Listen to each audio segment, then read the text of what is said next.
Ayan, hello po. Sasagutin ko po yung tanong ni Sir Ricardo.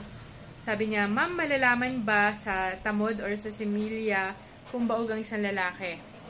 Yan. Pero bago ang lahat, hello po sa inyong lahat. Magandang maga, magandang tanghali, magandang gabi. Saan mang panig ng mundo po kayo naroroon?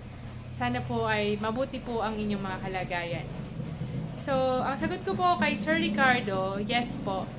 Ang tamod or similya ng isang lalaki ay kailangan maipakita, maisubmit sa laboratory. Doon, i-analyze yung sperm count, yung morphology, yung itsura ng mga tamod, motility, yung paglangoy ng mga tamod.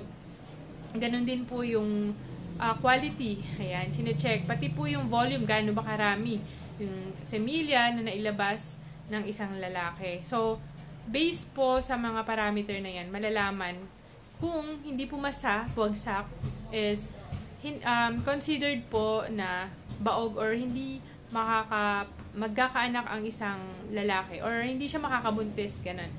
Kapag bumagsak siya sa mga sukat or parameters or yung mga sukatan na tinitignan sa laboratorio.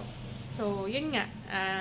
Kung gusto niyo po na makabuntis, mga sir na nanonood, at halimbawa, isang taon mahigit na po kayo na nagtatry ng inyong misis, mas maganda kung magpa-check up po kayong dalawang mag-asawa, or kayo muna po, pa-check up po kayo, hanapin niyo po yung mga urologist po natin, ayan, sundin po natin yung mga advice po nila kung ano yung mga dapat yung pagdaanan na mga test, lalo na yung semen analysis muna po.